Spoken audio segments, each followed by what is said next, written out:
All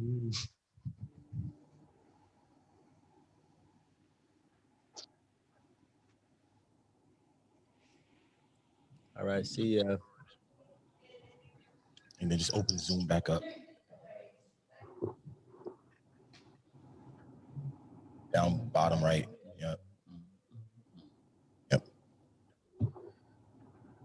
What's up, ladies and gentlemen, boys and girls? Welcome back to the Perspectives of Black Men. Nice. All right. We're gonna get some Tribe Called Quest to put on there, but that's the podcast that we're messing with. We're coming to you guys live from the belly of the beast, Chelsea, Manhattan, inside of Fit Club Physical Therapy and Sports Performance. I am one of your co-hosts. My name is Dr. Kellen Scantlebury. I'm joined by Coach Smith and Dr. Aaron Johnson. And we have a very, very, very special guest who is going to be joining us tonight to talk all things about equity for our people, and also to explain a little bit about herself and the special things that she's doing in Ghana and Jamaica and just across this planet. So we're going to be joined by MelRo tonight. MelRo, what's going on? How we doing? So much. I appreciate the raving introduction. I'm doing amazingly well. How are you all doing? Doing pretty good. It's ugly outside. It's rainy outside. It's disgusting outside, but we're here and we're alive. Like 6-7 days straight. But again, we have ugliness outside. We have weather's a hater. Inside. Mm-hmm. What'd you say, MelRo? I said the weather is a hater. Yeah. Okay. Copy. So what we wanted to do was just give a little introduction to our listeners about just, don't dive too deep, MelRo, but just give them a little taster about, a little bit about yourself and some of the things that you're passionate about.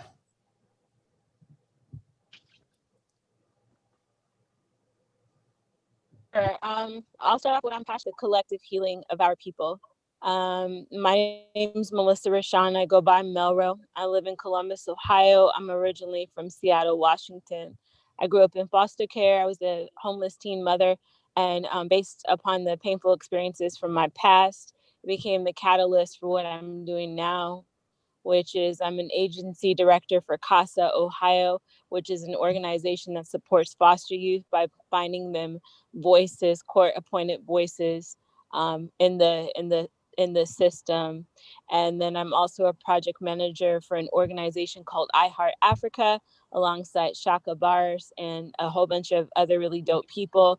We built schools and orphanages throughout the just the diaspora. And I also am the director of my own agency, which is MelRos Foundation. I do the same thing. I build schools and an orphanage, but just on a smaller scale. I am married and I have 2 children, a son in college and a daughter who's in 7th grade. And I love baby goats. That's it. Wow. I think she loves baby goats. Right. I think we're gonna now. I know normally we start to kind of get the background, like the passion, the thing that leads our guests into their work, their line of work. And obviously you have is tremendous altruism in what you're doing. A lot of what you're doing is volunteer based. A lot of what you're doing is from your heart, but we kind of want to peel back the layers. You said you started in foster care. Explain to the listeners your experiences there that may have helped to kind of mold what you are becoming, right? I like this concept of becoming, because I don't know if we ever arrive truly, if we have, goals for ourselves to be our best selves. So what things kind of led you, what experiences led you to who you are today? Start from the beginning. Word. Well, also just to say, I do love also the idea of becoming, because it takes the pressure off.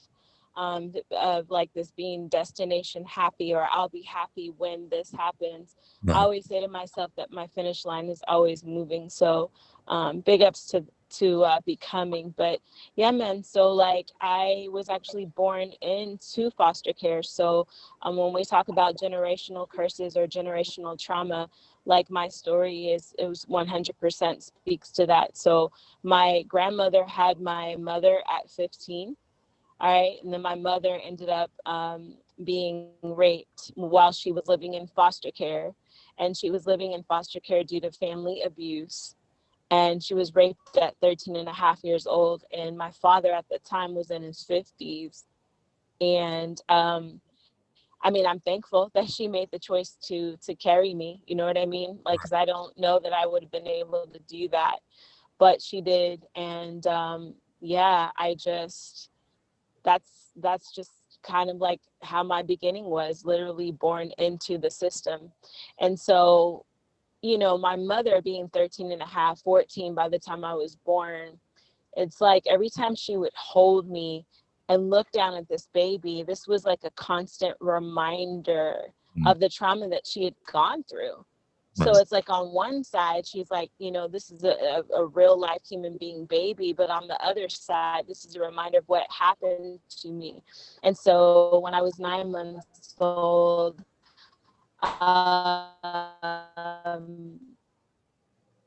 she put my hand in a fire pit, you know, burned, had a 3rd-degree burn, still have the scar from that. But I was subsequently removed from her care and placed into what's called kinship care. All right, so kinship care is when you go and live with a family member. So I went back and stayed with her mother, my grandmother. But I feel like this, like we repeat what's not repaired. Right. So my grandmother never healed. So when they placed me back with her, the same exact things that went on with my mom went on with me. And then I was taken away from my grandmother and placed into foster care. And so I have lived in 23 foster homes, including group homes and a teen parenting home. And a lot of people have asked me, what was that like? How does that happen? I'll start with the latter question. How it happens is when you are a Black girl or a Black or brown child in the foster care system, you're not really like, you're not at the top of the you know, hey, I want to adopt you chain, right? Especially if your record does follow you, right? So people are aware of your trauma. And so basically, yeah, I just went from home to home to home. And I mean, it was very difficult for sure. Can we? And the message that it really just. I'm sorry. I just want to ask. Like, go ahead. Some people won't really understand when we say you went to your grandmother's house. It wasn't like she was a 65, 70-year-old woman with life experience and growth. Right. These are teen. She was 30. Right. So she literally could have been your mother in terms of age, you know. So yes. Okay. I just want to make sure we underscored that for people who are listening. Like, she didn't go to Grandma Hazel's house, who's 73. You know, she went to a 30-year-old's house who's still in the world and didn't heal. Very much so. Very much so. Right. So yeah, I mean, just yeah, I mean, and to your point, like she didn't heal, and she was very much still in the world. And so a lot of the things that I grew up seeing, I had no business really seeing. I mean, and how I saw my grandmother relating to life is really, I mean, she was, so yeah, anyway, I'm carrying all this baggage by the time I'm 10 years old and I get to my first foster home.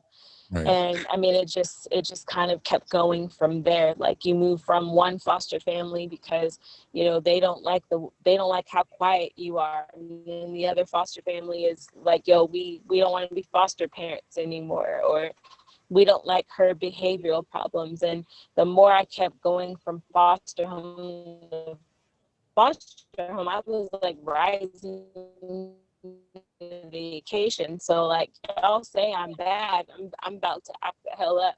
Right. And I mean, that was, and when we're looking at youth and we see their behavior of this, we don't understand what the root is, right? Unless we take the time to really understand that. So it's one home to the second home and the third home and fourth and so on and so forth. And by the time I was 15, I had lived in, by that time it was about 20 foster homes. Mm. And, you know, the thing that sticks out in my mind the most about the foster care experience, it's something that, you know, might surprise a lot of people because it might not seem that serious, but I had to carry all of my things in these black trash bags. Mm-hmm. And what's so deep about that is that I'm carrying these things in black trash bags, and I'm also feeling like I was trash. So then I began to just act accordingly. Mm-hmm. So when I was 15, I'm not proud of it, but I was doing things I had no business doing. I was selling drugs, like for real, like crack rocks, you know, and beating people up and stealing and just doing all this stuff that just, I mean, I really do not know how I survived being 15 and 16 years old. And I mean, and so like go ahead. I was going to ask, just, you know, were you angry at that time? Like, what was the reason behind, you know, some of these decisions? For sure. I definitely was angry. The first interaction I ever had with my biological mom was when I was 15. I had grown up with the understanding my whole life that she was my sister. Mm. And my great grandmother ended up passing away. And I was able to leave one of my foster homes to go to her funeral in New York. When I went to that funeral, my grandmother was there. So big ass trigger. Mm. And in walks this woman who I have, you know, my eyes look just like. I have her mouth, but I'm thinking, all right, that's my sister. Mm. So everyone's saying, Sarah, oh my gosh, it's good to see you. And I'm like, oh, that's my older sister, Sarah. I've never met her. Mm. And all of a sudden, this woman who's dressed in men's clothing, because my mother was transgender, grabs me. And she's just like, oh, my baby. And I'm like, you're what? What are you talking about? And you know how, like, in Black families, like, we hold secrets, don't we? Yep. Mm-hmm. Yep. We hold the most unhealthy ass secrets from each other, from the outside world. I think it is so irresponsible and for a lot of reasons. And I mean, that was the moment I found out that I have been lied to my whole life. So imagine going through trauma, not just before foster care, but then you're going through it in foster care. Because while I was in care, I did experience sexual abuse. I did experience physical abuse and certainly emotional abuse, and even some slave labor, excuse me. But then to have that added layer, it was just too much. And so by the time I turned 16, I tried to take my life, ended up in a psych ward, had a whole bunch of doctors, white men around me telling me that I needed to be on all types of medication. And I'm at that point, I have had sense enough to know that, like, this is not a matter of like mental illness, right? There's some of that there for sure. I'm sure there's some depression and PTSD and things like that, but this is just a matter of like someone has experienced heavy loads of trauma. Right. And I have a lifetime of work ahead of me, even at 15, 16 years old, to get through it. So yes, to answer your question, No, go ahead. No, to answer your question, I was very angry, and I just wanted to explain to your listeners where that anger came from. So if I'm carrying these black trash bags, and Erykah Badu says, you know, bag lady. Yeah, I mean, I was carrying literal bags, but I was also carrying these spiritual bags of just trauma and pain and rejection and all of those things. So who was or what was the moment that you had where you said, this is not going to be me. This won't be me. I don't like this. I'm changing. Because when you're so deeply connected to trauma and so deeply connected to dysfunction, how does one find themselves out of it without somebody kind of leading them to the light? Did you do that? Did you have an intrinsic motivation to do that, or did you have someone to help you? You know, I would say that moment really happened for me when I turned 17. I was still in care, still bumping my head against the same wall, but ended up meeting a boy. You guys know how it goes. He says that I'm fine. He takes my number. The next thing you know, I give him, that's all that I was shown in foster care, right? And a lot of times when our youth, male and female, don't know their worth, they'll freely give themselves away. And I was no different. So I gave him my body and I ended up getting pregnant. And when I had my son, and I looked down at him, it wasn't so much that I said, I can't do this. This is not going to be in my life. I refused to allow him to ever be in foster care. Right. So it was kind of like, if I couldn't do it for myself, then I better get the shit together for my son. And it was very difficult. Yeah, very difficult, because I didn't have the tools. I had the wherewithal, I had the love, but I didn't have the tools to be able to be, you know what I mean? To ensure that. So, yeah. Mm-hmm. Wow.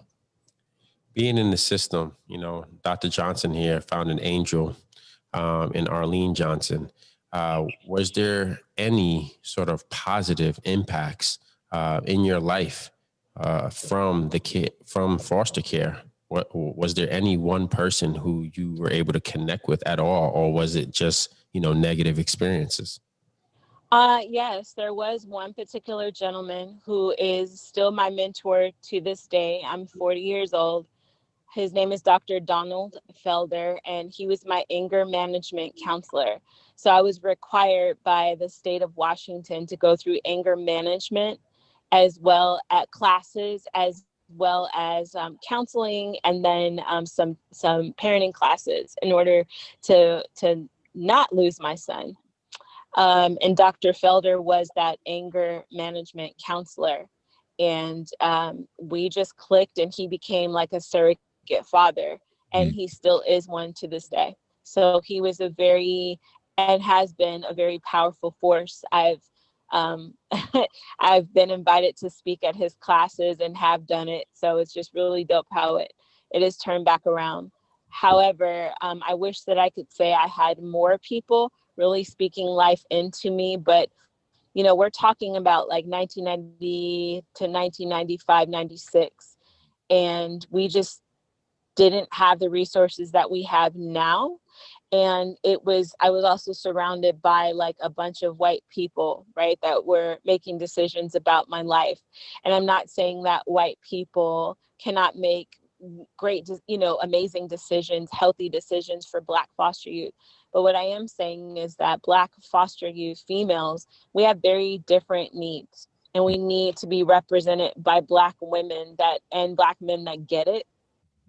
And so I felt like I was often lost in the system, and the answer was very much put her on medication, you know, get her on the Section 8 waiting list, so that when she leaves the teen parenting home that she's in, she can just move right into the housing and then move on to the next case. Can we underscore that right quick? I just want to make sure that we do that, because people don't really get it when we're talking about what advocacy is. Black children who are not in a quagmire growing up need advocacy. Black children who have mom and dad in the home and go to these schools that are that racism, I should say, is deeply embedded in the systems, need advocates. So when we're talking about foster care youth who have gone through the unimaginable, we're definitely talking about the need for advocacy where people understand who they are as human beings. It really, it's frustrating when you think about the lack of advocacy and the lack of support that kids get in general. But when you think about these kinds of cases, it's like we really have to we have to add to their bucket. You know what I mean? We have to do whatever we can to kind of bring them up and provide some form of equity. I agree. And then just speaking to two very strong, powerful, a Black man, a Black woman who come from the system, you know, like, were there others for you guys to look up to? You know, was there that person that came back and said, hey, look, I started out just like you, and look at me now. Like, have you guys been exposed to that at all? I guess that's my question for both of you. I think that's how their relationship kind of blossomed, right? What's interesting is I met Mel through, I think, a common friend on the internet, I believe, on one of the media platforms, right? Then Right. And I remember you and somebody else, as a gentleman who was also a foster care kind of youth, a person who speaks to. Yes. Right. So it was like, and I remember just watching y'all, you know, just kind of like being on the outside looking in at your interactions online and things you were doing. I was like, wow, these people have a similar story to me. Because, you know, when you're growing up and you're in the middle of it, you don't think anybody understands. And so when you ask the question, right, I have anybody, the only person that I really have to, you know, really say that without this person, I don't know where I would be, is Earlene Johnson. And I have to be really serious about that. That woman was so phenomenal. When I talk about her too long, I'll start to cry. So I'm not going to do that. But she was such a phenomenally strong woman. And I remember learning about her life growing up in Mississippi in the 40s, 50s, and 60s. And you know the hell that Black people caught in those times in the Deep South. And I always wondered, Mom, how did you make it out of there?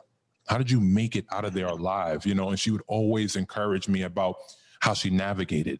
And I had low self-esteem and all kinds of issues. And my mom was like, Aaron, you are a handsome boy. You are a smart young man. You dress well. You're like a shiny new penny. You know, she said, she's a bunch of Vaseline on my face going to school. So I did look like a shiny new penny every day, like penny loafers. I would say that head looking mighty shiny over here. I'm just saying. It's glistening. And I remember she used to always say that, and she used to just make me feel good about me. Whereas I always felt bad about me. Every day I woke up feeling like it was my fault that I got assaulted, you know. And I tell my story. I got sexually assaulted too in foster care. It had to been my fault. I had to been that target because it happened to me. Like, why not? You know, like what did I do wrong? And so when you ask these questions, you know, of yourself, and not have anyone to say, no, it's not your fault, because you ain't telling nobody. I never told Earlene Johnson that I was assaulted. My mom, if she knew half the stuff that I went through, even after being adopted, it would have broken the family apart, and she would have burned people to the ground. Yeah, I think, like, especially as a child, like, you suppress a lot of, you know, the things that happen to you because you don't really know how to properly deal with them. You're not really mature enough to truly understand something that you're going through. And, you know, it may take, you know, 10, 15, 20 years for you to actually look back and reflect and say, wow, you know, like, these things happen. Right. And, you know, and it wasn't my fault. And even just to articulate them actually happening, you know, like, yeah. So was there anyone for you, MelRo, in that space outside of your mentor? Right. Not as a youth, no. In fact, I had one counselor. I'm not going to say her name, but I have looked her up, and I wanted to send her my son and I's picture to say, hey, we made it. But it was one particular counselor who said, you really need to consider putting your son in foster care because the likelihood of you being able to heal is very low. And removal of my son, because she said so. And I hate to be like a Debbie Downer about it, but that was very much my truth. And so you guys did ask, and we don't have to go here unless you're ready to, what really became the catalyst for me wanting to advocate and hear and hold space for youth who have been just like not only in foster care, but we also have the care system in the UK. It's just my remembrance of being unseen and of feeling very much lost in the system, because I know what it is like. It's kind of like if I had, God forbid, terminal cancer, I can walk a cancer patient through what it's like to get to the other side, because I've been through that thing. So it's the same thing with this type of trauma. Mm-hmm. Right. So I'm curious to know, and when you're going through the foster care system, and you said that you had 23 different foster care facilities. As far as someone who represents you, someone who is a minority, is Black or brown, what kind of representation was there from a staffing and a counseling standpoint at these foster homes? Like actually advocating for her, right? Right.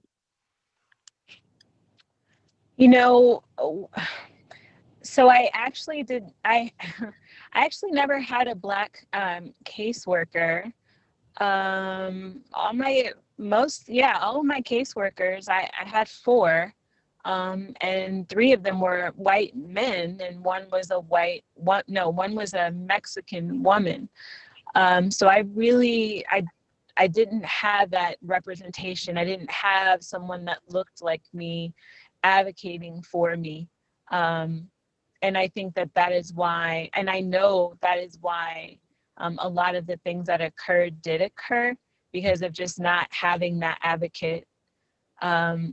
So when I had my son, I was living in foster care at the time, and the relationship with his father was one that was riddled with a lot of violence. So I was in this teen domestic violence relationship. And what's interesting is that his father also grew up in foster care. Now I'm going to ask all 3 of you guys, do you think that, would you say that that's surprising, or are you not surprised to know that he also grew up in foster care?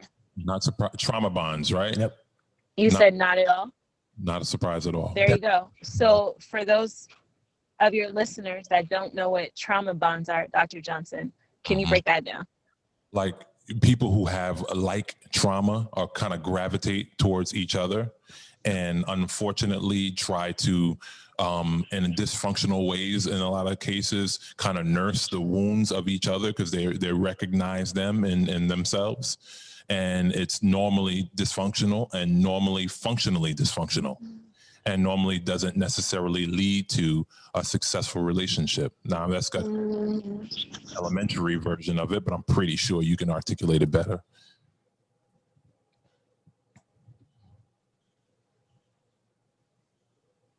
MelRo, can you hear us? No, I love the way that you articulate it, brother. That's exactly. I think we're having some technical difficulty on the I don't know if it's on our end or hers. It could be the phone network. But we did have that trauma bond that used us together, and I think we're having you can hear us now, yes? We want to, you know what, maybe we should see if we can get her, you can send her a message to see if she can get it together, and I'll just definitely talk about trauma bonds right quick. A lot of times when people have gone through, I think that's her trying to admit that. Let's see. People, hold on, let's see. Maybe calling in. Hello? Audio's connecting. Oh, okay.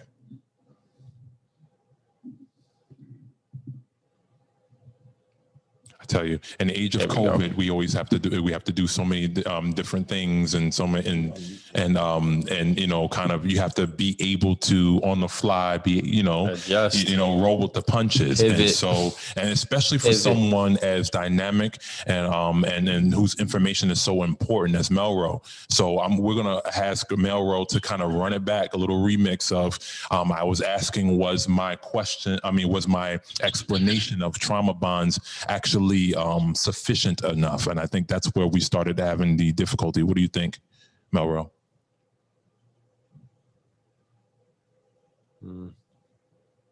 Pivot again. Mm-hmm. You should go. Yeah, I'm just gonna shoot a message. Can you hear me? Yeah, I can hear you. I just heard that. Okay, fantastic. How about now? Okay, great. Excellent. I was All asking. right, great. Yeah, man, I definitely agree with your analysis of what a trauma bond is. And yeah, I mean, we were fused together by the trauma that we had experienced. And what it felt like was love. It felt like, yo, oh my gosh, I finally found someone that gets me. And it wasn't that at all. So the common denominator between us both was unresolved trauma. And you might mistake like red flags as butterflies in your stomach, you know? Right. And so we ended up in this teen domestic violence relationship. And because I was still a ward of the state at that time, you know, by the time my son Trey was born, Child Protective Services, you know, was very much stepping in saying, hey, if you both can't figure it out and you can't stop fighting, we're going to take your son away from you. Do you think your trauma bond? And so, I mean, I took that very seriously. Because do you think the trauma bond was like a form of therapy for you guys? Say it once again. Do you think that your trauma bond was like a form of therapy? It wasn't real therapy, but you guys were in the relationship and kind of going through the motions as if somehow you were both kind of in a moment of therapy for each other, like, but it wasn't real.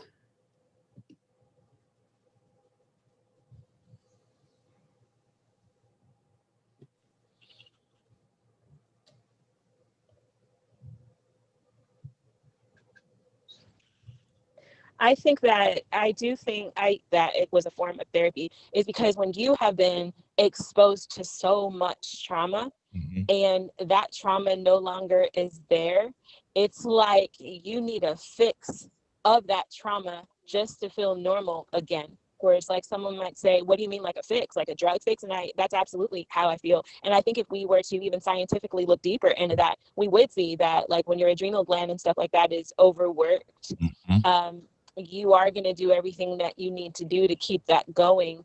And so you are going to go after the experiences that are very dangerous, that make you feel something because that's how you've been socialized.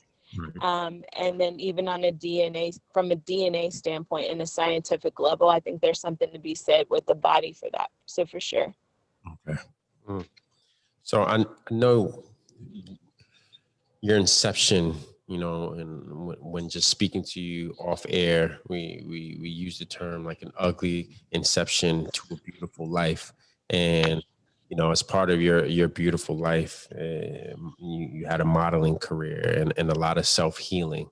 I would like to just go to and speak about how you were able to come on the other side and highlight some of the things some of the beauty that you were able to provide to this world, as we also get into what you've set up in Ghana and Jamaica. But before going there, I just wanted to really talk about some of the modeling aspects of your life and how you were able to, while feeling, you know, maybe internally, you know, not being in a happy place or even in an ugly place, but just being a beautiful exterior. How was that experience for you? And did that fill some of the holes that you felt that you had in your life at that time? For sure. Well, before I answer that question, I wanted to ask all three of you if I should dive a little bit deeper into having my son, or would that need to be a part two? You could do whatever you want to do. I think it's, to me, all of this helps, people who are in these positions that we find ourselves in, depending upon what stage we are in life or where we are in life, it's important for folks to understand the fullness of the journey so that they can understand they can come out on the other side as well, no matter what they're facing. So if that's an integral part of your story, then you need to add it to. Yep, we need to hear it. Yep. Word. Well, so as I had mentioned earlier that, the Child Protective Services had said to me that, hey, if you and your son's father can't figure this out, we are going to take your son away. So me, with the limited resources that I had via lack of just knowing what to do, making the best decisions, having a mom or a dad to step in, or even family, the next time my son's father and I got into a fight, I did what I felt was best. I actually left. I left to the library to go study, just to cool off.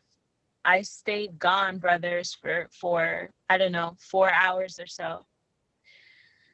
When I got back, I checked on the baby, and he was acting, my son might have been about 20 days old at that time.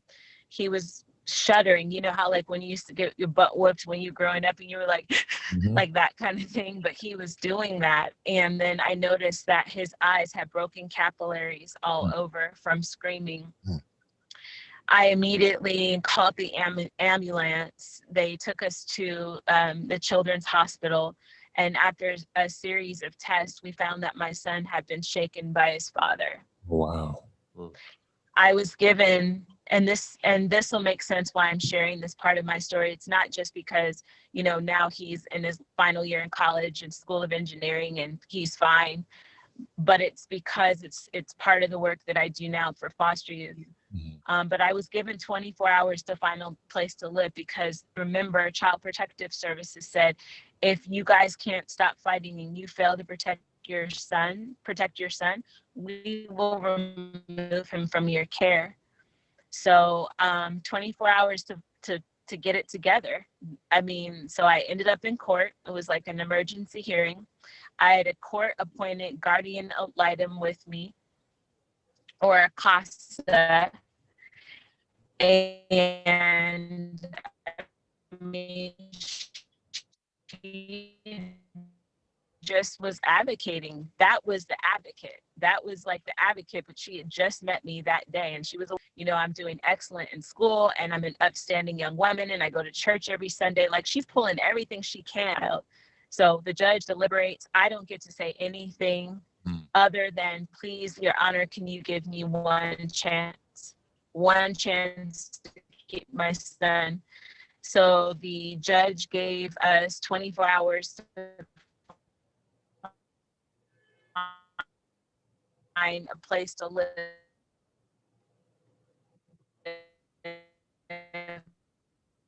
away from from his father. So the CASA, or AKA guardian ad litem, looked in the phone book, because we didn't have Google, but found a space at the Aridel Mitchell home, which I now sit on the board of directors for. Ended up living in that teen parenting home for 2 years. Wow. So when I talked in the beginning about some of the work that I do with CASA now as an agency director at a state level, that is why. So when I talk about Black youth being represented well, that I was once one of those youth who had a judge basically just say, hey, yeah, we could give up on you right now and separate you and your son. So anyway, I lived in this teen parenting home for 2 years. I went to school and got a job. I was trying my best to get myself together. And toward the end of my stay in this program, I was approached by a woman who was actually one of the top modeling agents in Seattle. And she said something to me that I completely took it as bullshit, because I wasn't feeling it. Right. And she said that I was beautiful. And I think about like how many times we try to speak life to youth and they're not hearing us. Like we try to tell them how amazing they are and how dope they are and all of this. But because of the internal battles that they're going through, it's really hard for us to connect with them. And I was no different. But she ended up giving me her business card, and I sat on it for about 2 weeks and finally took a leap of faith and called. And I mean, the rest was really kind of her story. I got discovered. They cut my hair. They got me all cleaned up, sent me to a spa, gave me a facial, got me model ready. And my career just really took off from there. So I went from Seattle to New York with my son, have walked countless runways, ended up, my first major job was being in Essence magazine and all of these different things. And remember I had talked to you 3 about how my mother had placed my hand into like a fire pit when I was a baby. Well, my very first modeling job actually was using my hands. So I show up to the modeling job. I'm like, you know, hair's done, makeup is done. I'm ready to go. I can't wait. And the client's like, oh, well, we're going to be using your hands today. Ooh. We're not going to be shooting your face. And I'm like, oh my God, if they see this scar, they're going to send me home. But they never sent me home, and they never said anything about the scar. Wow. And that was like my first moment that I realized that our scars give us character and actually make us beautiful. And that like the very thing that you think is very ugly about you, nobody's really looking at you like that. Mm-hmm. Mm-hmm. So, yeah, that was actually my first modeling job. And I often weave that into my story when I'm speaking to youth that also encourage them in the same very way. So anyway, I'm in New York and I'm modeling and around a lot of celebrities and you know, just being treated like a goddess based on the way that I looked. And I mean, I've always been a humble sweetheart, but I very much became one of those women who used her beauty, bunny ears, as a way to mask the unhealed parts of my history. You know, and we think about that now, even on social media, how a lot of people are using these filter apps and they're, you know, making things seem like they're a certain way on social media, but really offline, they're very broken. Mm-hmm. And that was very much my life, like minus the social media. No one ever really knew my story because I wasn't talking about it, but they knew that I was a model. They knew that I was in Essence. They knew I was on Heart and Soul. They knew I was in this music video, that music video, and so on and so forth. And I reduced myself to a pretty girl. And one day I don't know, brothers, I got to a point where I was like, that I was going through. And at this time I was also married at 31 and was in another domestic violence situation. And I got to the point where I was tired of him, tired of fighting, tired of everything. And I made the very real decision that I was going to take my life. So I didn't realize that my pain could be worked through, that my issues could be worked through, that it was going to take a lot of work, but everything could heal with time and with work and intention. I was like, yo, I'm done. So I went to a spot here in Ohio with a very, just like I said, very real intention of jumping off of a bridge. I wasn't successful, which is why I'm still on this call, but I ended up in a psych ward again. Now, remember, I'm in a psych ward at 15. Now I'm in a psych ward at 31. So I think it was Devin or Dr. Kellen, you asked, what was that moment that you were like, yo, this is not going to be my life? It was in that moment at 31. I said, I'm either going to end up in a morgue or I'm going to end up being a very powerful woman. And I decided to rise up out of that bed and get my shit together. Okay. So the relationship, do you think that relationship, that marriage was another result of a trauma bonding and unresolved healing? So I think that that domestic violence marriage that I was in was another result of trauma bonding. Mm-hmm.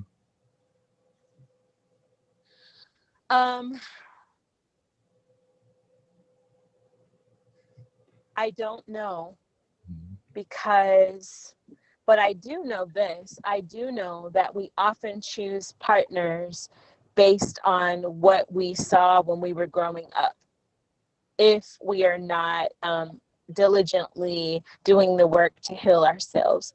And so I experienced witnessing domestic violence in foster care. And so it's not a surprise to me that I ended up choosing partners who were just like that. And I think sometimes what we tell women or men that are in abusive relationships, that, yo, there's a magnet within you that's attracting these partners. There might be a lot of truth to that, but also I think that we unconsciously, we go toward that which is familiar when we're not going through the process of unlearning and relearning. So yeah, that's my answer. All right. So when you're in that situation to where you attempt to take your life and don't, and you and you're in a place where you say, I'm either going to end up in the morgue or as a very powerful woman, is that do you just take off, or is it a step by step? Like, how do you, because you're still in a psych ward, so you're going to make a decision obviously for your life, but how do you actualize that? It seems as though you went from trauma, dysfunction, to success in career, still dysfunction, to now you're in a psych ward and having to make a life decision, a change, or I'm dead.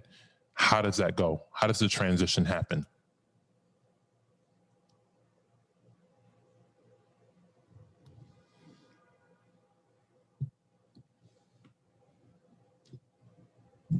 I left my then husband. I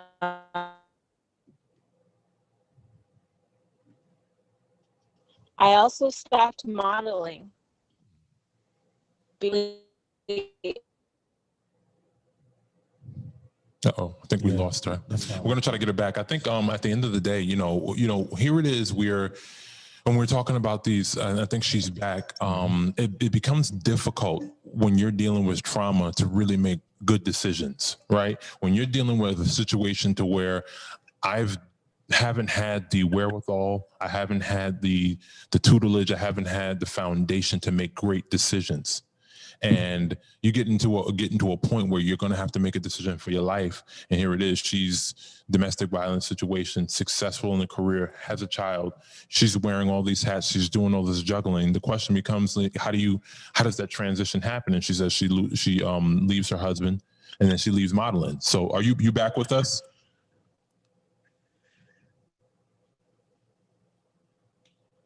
Not yet. And so I'm just thinking about her story, and then think about all of the layers of dysfunction, all of the layers of trauma. A lot of folks don't, and I always say this when I talk to my students, when the statistics for children coming out of foster care in the 1980s, because she's 40, I'm 39, so it's the same time period. So Divine is like a lot 30 older. Years old. Divine is a lot older. I'm just put that out. He's a lot older. A lot of days older. A lot of years. And so what happens is, when we're thinking about this life, it's hard to come out of that. The statistics are terrible. Mm-hmm. You're going to be on drugs. You're going to be arrested. You're going to be in prison. You're not going to graduate. You're not going to get your GED. You're not going to. It'll be hard to be a productive citizen coming out of those circumstances. So for her to have had all of this trauma, mm-hmm. and then success, and then trauma, and then success, and then dysfunction. And then, so it's like somebody wanted her here, mm-hmm. for her to have navigated and then made it. Mm-hmm. And so are you back with us, Mel? Yeah. I think the quote, if it doesn't kill you, right. It's going to make you stronger. Very applicable here. Very applicable here. I am. Okay, so you are back with us. So we were just kind of, with the connection issues, we were just kind of discussing how difficult it is to actually become successful through these ins and outs and ups and downs of trauma and dysfunction, and the fact that you're at this pivotal point where you're leaving your husband, you're leaving your career, and then you focus on what? And then my next step was I made the choice to meet both about my biological parents. Okay.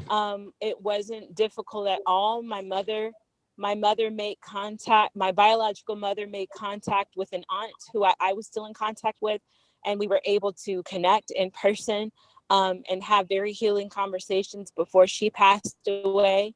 And of course, I got my father's name from her.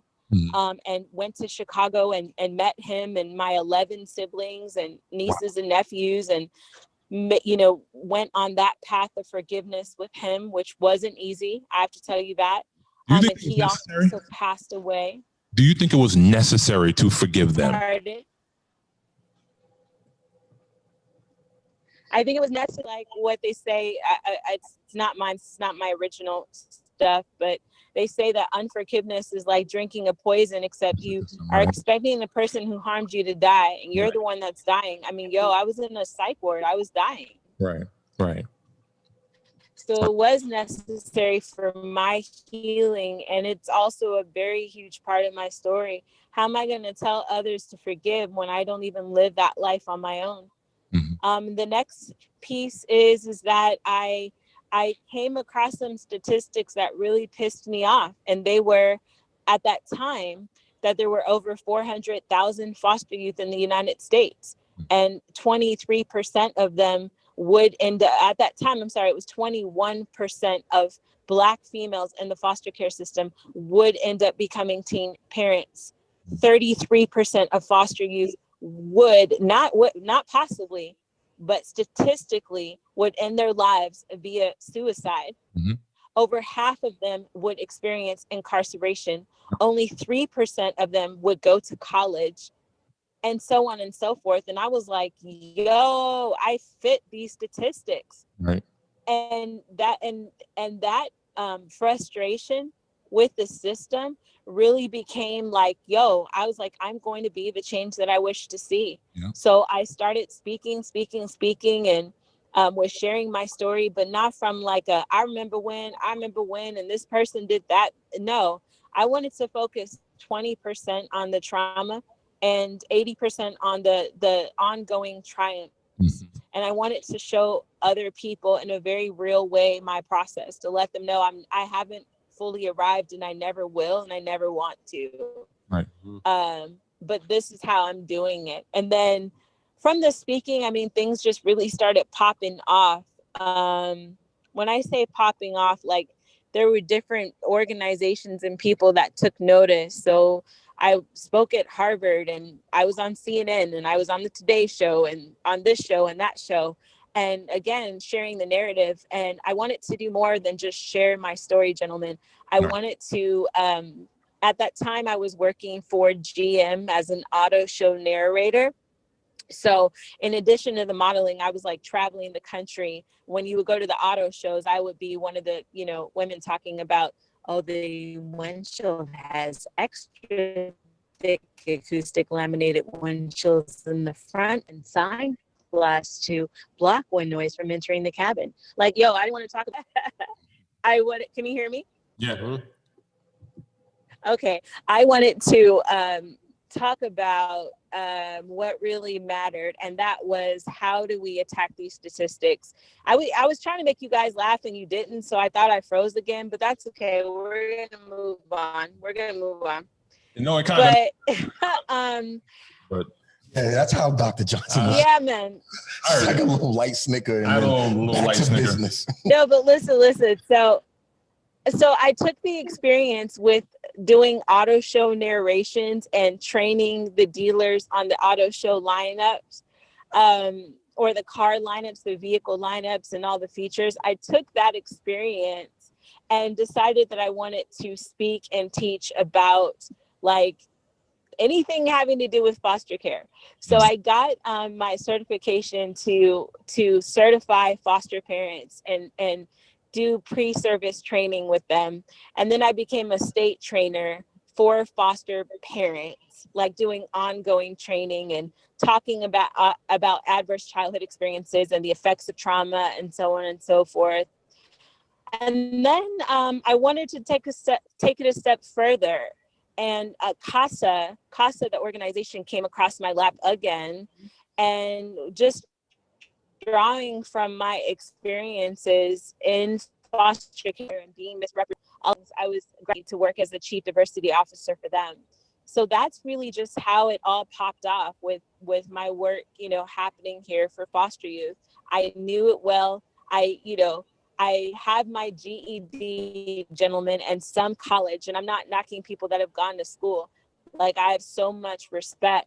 But what I am saying is that sometimes it's also about like life experience and your willingness to like serve that will open the doors for you.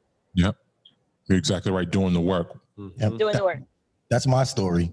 So, I have a college degree from Suffolk Community College, but when I graduated from Suffolk and I got into coaching and mentoring young people because of some of my personal experiences as a young man, that's where I really gained my experience and my knowledge, and I'm still doing those things, and I do them at a very high level, and it's because of my experience.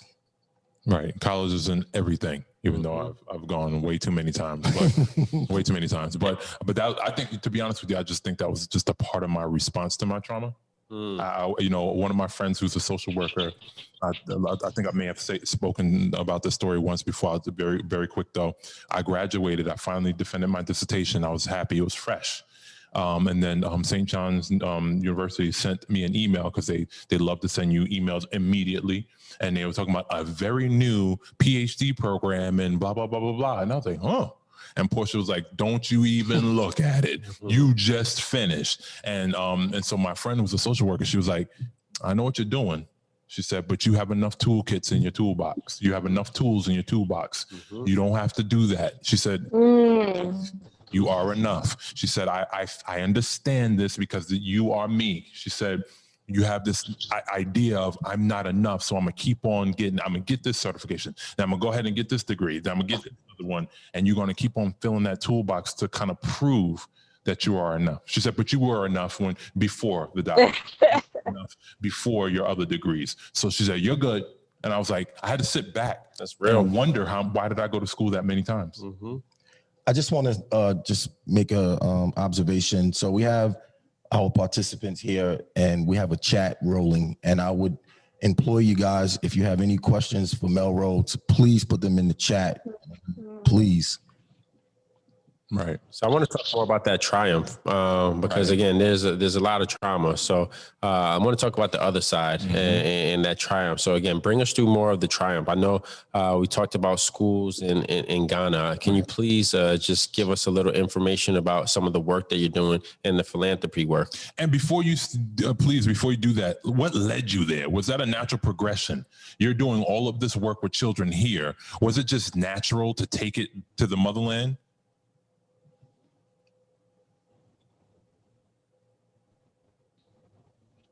Uh,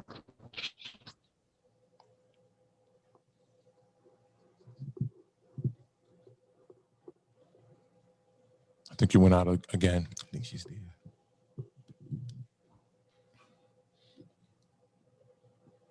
Tell you know what's interesting? When we first went out with the COVID break, we were home and we were like, okay, we have all, we're going to be home. So we were watching movies and stuff like that through the wireless, because we have the Amazon, what do you call that? Fire stick. And so here it is. I'm with the Fire Stick, and I would start getting the little turning thing. Yes. And I'm just like, yo, what are we doing here? Is right. What are we back for? And I was like, oh, everybody's home. Everybody's home. Yep. So we'd be on Netflix and it'd be floating. I'm like, come on, man. I'm sorry. So we were asking you what led you there, what got you there? And then was it natural? Yeah, it wasn't natural, but I was saying that all three of you could probably break it down more eloquently. Is I took what is called a Sankofa sojourn. Do you Okay. guys want to explain to your listeners what that is? Sure. And you guys, you want me? Okay, so so the word Sankofa, right? The Adinkra symbol that I have tattooed on my arm and on my forearm means to go back and get it or go back and fetch it, right? Meaning to kind of return to understand where you came from. Go return so that you can understand how to progress forward. And so for us Black folk, that would basically be like you going back to the motherland. You got to do your DNA, maybe at AfricanAncestry.com, and see where you're from. And if you're from Ghana, where I believe that your dominant DNA led you to Ghana, correct? Yeah. And that's what you would be. Correct. I think my dominant is Nigerian, and the second one is Ghanaian. So yes, I mean, that's a part of it. I know you could probably explain it, specifically for you. I mean, that was it. Yeah, I definitely wanted to go back. I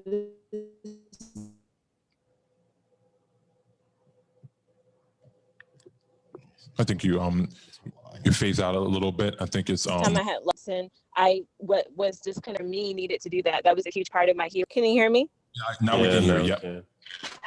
Okay. I'm not sure why that keeps happening, but I do apologize. It's all right. Like certain times it sounds like you're drunk, and then and other times it sounds like you're going real fast because I think that it's trying to catch up. Yeah.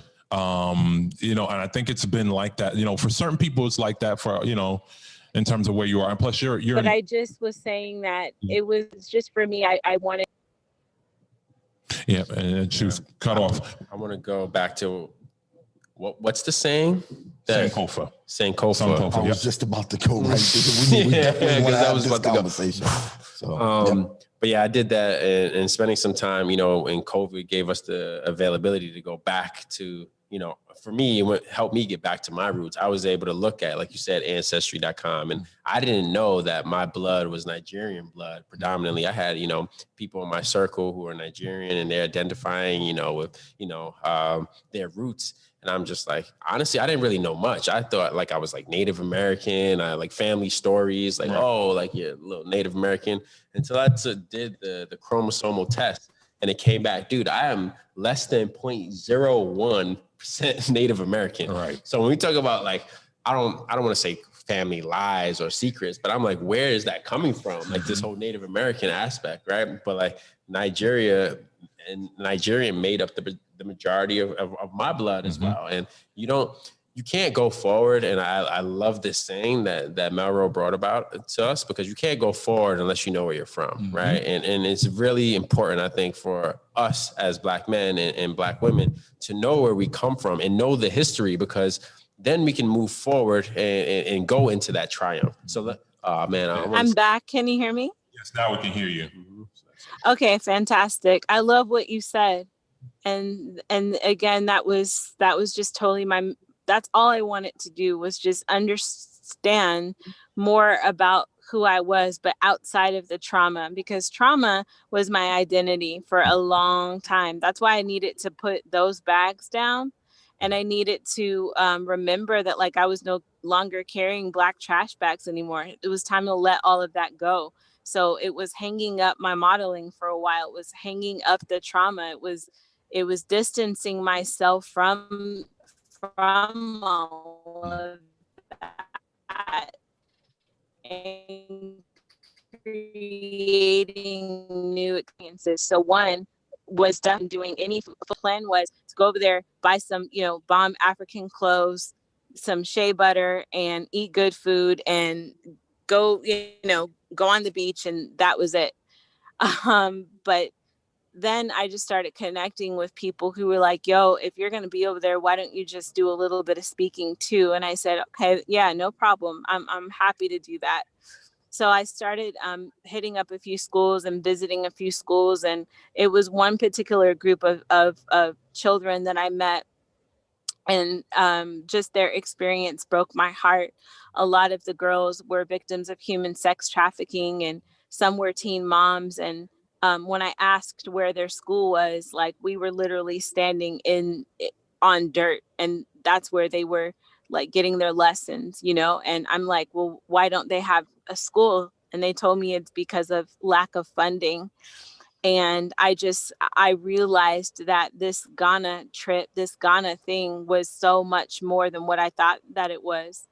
Um, and I just made the decision from that point that I again was going to be the change that I wished to see. Now, at the time, I had no experience project managing. I had no experience building, but again, I did have that like love and compassion and like just that fighter warrior spirit inside of me that said, I don't know how to do this shit, but I'm going to get it done. So I literally sketched the school design on an airplane napkin and then transferred it onto paper when I got back to the States, because I didn't have a notebook on the plane, and met with some people, and we figured out how to make it happen. So I invested a little over 15,000 of my own money, which was definitely a leap of faith because I wasn't balling like that, you know, but I just remember those kids and I knew that I could make it back up. And then I had some public funding, and we got it done. So it was it's MelRos Girls School. It's a very modest school in the central region of Ghana. And I had 400 plus kids attending there by the time we opened. And I had a little over 180 kids living there. And it was definitely one of the hardest projects of my life, because I was like paying $500 a week to like keep it going and all that kind of stuff. So it was off the chain, but it was also very rewarding. And then I connected with Shaka and his team, Shaka Bars Online and his team. They saw the work that I was doing in Ghana and were impressed. Like, yo, this female came by herself from the US and got this done. So we want her to join our team and project manage. And 2-3 years later, now I'm project managing with Maya, the singer Maya, and Lenny Kravitz, and Colin Kaepernick, and all these amazing souls and people that want to see works done throughout not just Ghana, but in the Congo and in Jamaica and in East Africa. And we want to see this work done, and we've all band our resources together to get it done. So, yeah, man. That is excellent, because it's like if we don't do it, who else will? I think that goes back to what Judy said last week, right? Like she always thought like for her and being an advocate in the community, like someone else is going to do this, right? And we see oftentimes that, you know, that someone is us. Maybe it's us looking in the mirror, right? Challenging ourselves to be the ones that make this thing happen. So we salute you, MelRo, for going over there and establishing roots there. And now there's fruit growing from those trees. So yes, thank you. Thank you. It is. Yeah. I'm sorry, go ahead, Divine, my bad. I was just going to say, Dr. Kells just mentioned Judy. And of course, as usual, Judy is on her usual texting in the chat. So I'll just read one of her comments. As an advisory member for the Suffolk County Teen Pregnancy Board, this series is important, and I will be forwarding it to my network. Oh yeah, definitely. And we wow. in the network, by the way.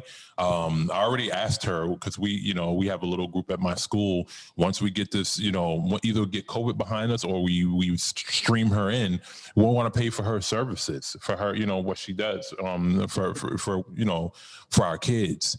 And the question that I have for you is, what's next for you? You're doing all this stuff right now. And obviously you're going to continue the works, but what's your perfect come true? What's MelRo's end game? What's like, I did the damn thing? Because I understand it's continuous growth, right? I had a professor that once said, once you think you made it, you're already effing up. And he used to curse, so he actually said the word. And so what's end game? What's perfect come true?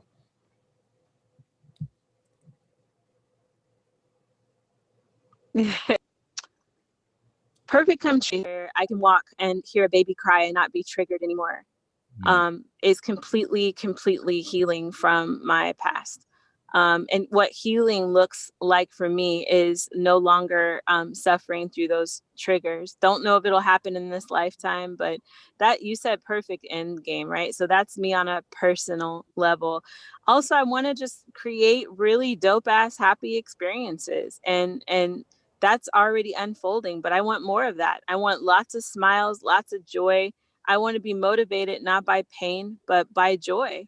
Right. And then in terms of the career, I love to publish my 2 books next year. Maybe I'll give them away for free. And maybe I'll just build, I don't know, 15, 20 more schools and wellness centers. And I'm going to be heading to the UK to do work with the care system over there. And I'm just going to keep going, brothers. I mean, I don't know that I'll be alive tomorrow. So like, I just want to, in every single now moment, and this is not me trying to be deep, this is real. And every single now moment that I have, I just want to show up as my authentic self. And I want to do the work, period. That's it. Do the work and then get compensated. Because I know you mentioned give Yes. it for free for sure, but Yeah. talk about legacy. Like, you have kids, right? So like, if you're not here tomorrow, like, what are we leaving for your kids? So, well, let's talk about that real it. quick. I did become a homeowner in 2018 and completely paid off my home with on my own, and have my reserves put aside so they would be good. And I wanted to say that, or as Dr. Johnson would say, cliff note that, because most people that I know that have grown up in my experience, they are not homeowners. They don't have good credit. They don't know how to manage money. They've not been given those tools and resources. They do live in poverty, and I do not. Right. And I'm very, very thankful for that. So I will leave them wealth for sure. Yeah. Yeah, know your worth. You're worth it, and you wouldn't be in a position to affect lives and impact lives the way you have if you weren't. So, that's great, and shout out to everything you just said, because again, one of the main purposes of this show is to give people tangible. May I just? I think you phased out a little bit. Who, me? Yeah. Now we can hear you. Oh, sorry. No, I just wanted to share one final thing, but I think because there's a delay, I accidentally cut off Dr. Kells, which I do apologize. No, it's okay. Go ahead, MelRo. Yeah, like, life is not always perfect. So like today I had an experience that was a major setback, and it was very draining, but I still showed up tonight to be on this call and to pour out everything that I have. And so for people that are listening, they might say to themselves, oh my gosh, that's amazing. But I don't think that I could do that too. Absolutely you can. Because you guys didn't know that I was drained today. You guys didn't know that I had an issue, right?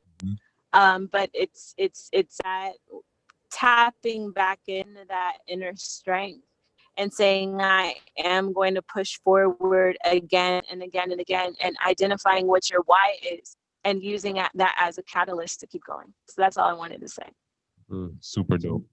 I'm going to ask a question from someone in our chat. It's actually my wife, Vanessa. And her question is, how did you teach them? And I'm believing that she's referring to the young ladies in Ghana to not engage in toxic relationships while you were going through them. I hope that they were able to break the cycle of abuse and not have to deal with toxic matters. Toxic mates. Do I need to read that again?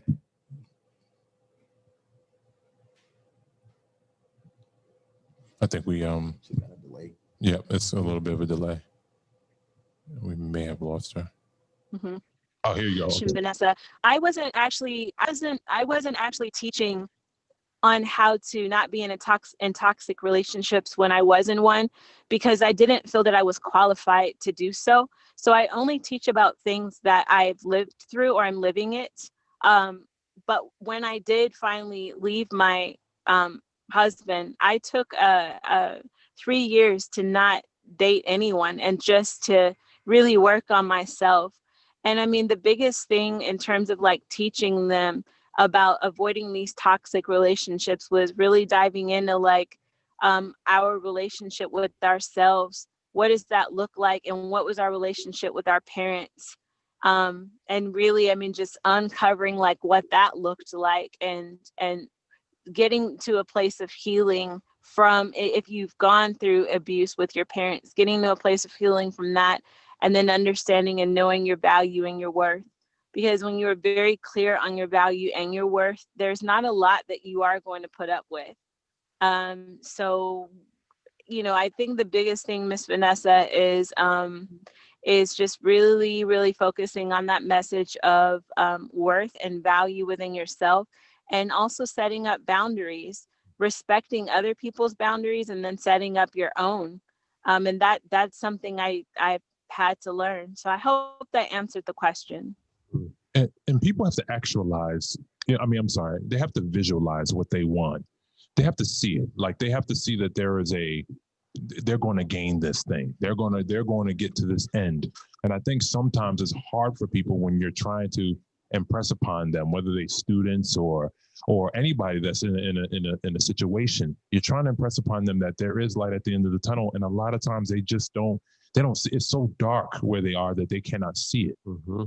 So I think it's dope that you were able to see yourself through it, and at least try to get others to navigate their way through that dark period of time. Mm-hmm. Thank you for that. Mm-hmm. Yeah. Thank you for shining light in, you know, the darkness. And, you know, again, what I was trying to just echo earlier was that the perspectives of Black men, this podcast, this platform, this experience is all about giving our people tangible examples, right, living, breathing examples of what we can accomplish in this life. In the case of MelRo, we're talking about someone who, again, you don't have to have 10 degrees. You don't have to be 5 times Dr. Johnson. You don't have to be, you know, coach of the year, divine. You don't have to be entrepreneur. You can start off where you're at and make an impact. MelRo took a trip to Ghana to figure out more about herself, right? And that trip and finding out more about herself led to her establishing schools and foundations and set up connections to meet all these other influential people to share her purpose and now her mission in life, which is to help people get from that place of trauma to triumph. So MelRo, I just want to thank you so much for joining us tonight and spreading the wealth of knowledge that you have on this topic with us and with our listeners.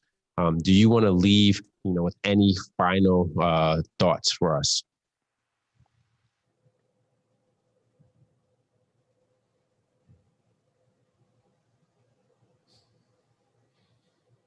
That's a mean delay.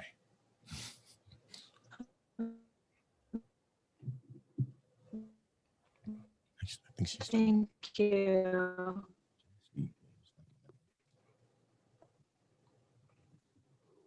On the shelf, we can get back because we let it close with that. We can go on the shelf right now and then come back, let it close with that. So this next segment, we're going to go, it's how we typically end our show is On the Shelf with Dr. J. And here's where we leave our listeners with some important words of wisdom, as well as important reading tips so that we can help improve and educate ourselves every week. So Dr. J, please take it away. All right. So this week we got Michael Fullen's Change Leader. Yes, I would say.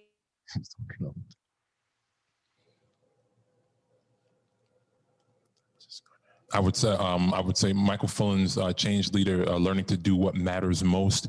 He's the author of Leading in a Culture of Change. And this book, the children that are most damaged by. There was something that I highlighted that really kind of encapsulates what this book is about for me. And I think where we really need to understand as leaders what we need to do. as leaders, a lot of times we have a top-down approach to leadership, and we don't really have we don't build the capacity of leadership in others. Normally, as a leader, a good leaders build capacity of leadership in others. And so we were talking about change, and we were talking about leadership throughout this entire episode about how to, how do you manifest change in your life? How do you lead yourself into a better situation? And basically, it says leadership is difficult because people are complicated and sometimes unmanageable, but it becomes important for the leader to really, really try to have practice drive theory instead of the other way around. A lot of times with leadership theory, we always think about the theory portion and try to bring that theory into our culture, into our business culture, into our school culture. And a lot of times we don't take into account that all of our cultures are different. And we cannot take a cookie cutter theory and throw it into our culture and think somehow we're going to have the same results. So he's basically saying that it becomes important for a leader to take practice and put it in the culture and see how the culture adapts to the practice.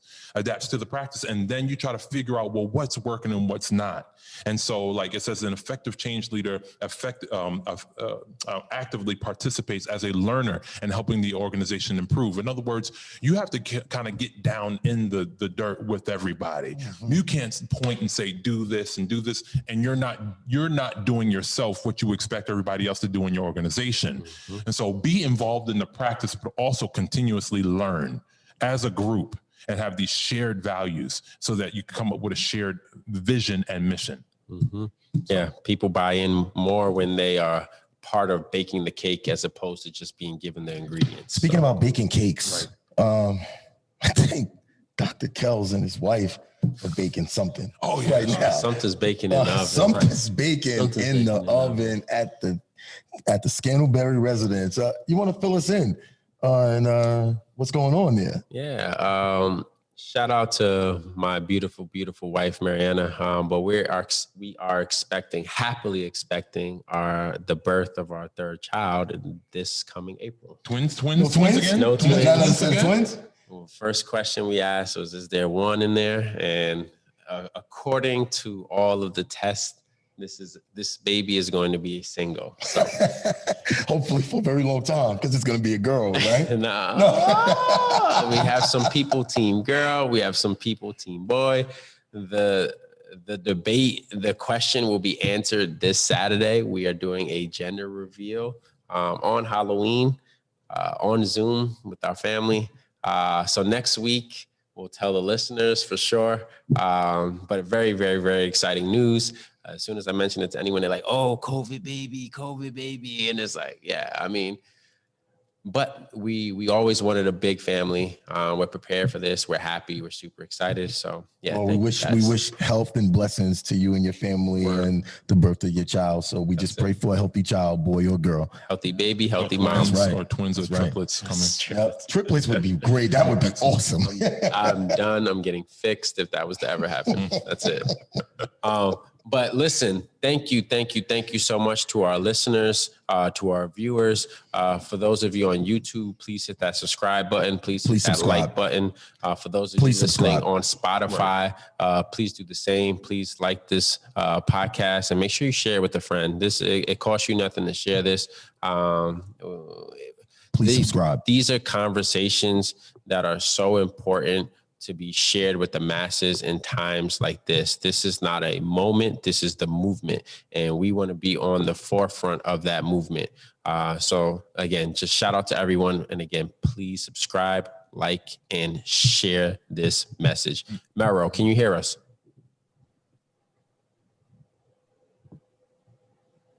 She was on 4.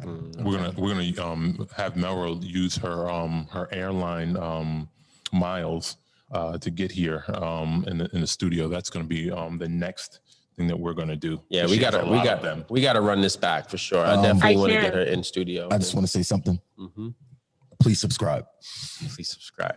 All right, guys, that is the perspectives of Black men. We will see you guys again next week, same time, same place. Until then, be safe. Maybe we'll have a new president by this time next week as well. And hopefully he'll subscribe too. So, please subscribe. I don't know, but we'll see. But again, thank you guys so much for joining us tonight. Until next time. Peace. Please subscribe. Peace. Peace be unto you. Assalamu alaikum. Unbelievable. Oh my God. Please subscribe. All right. So we're gonna get on that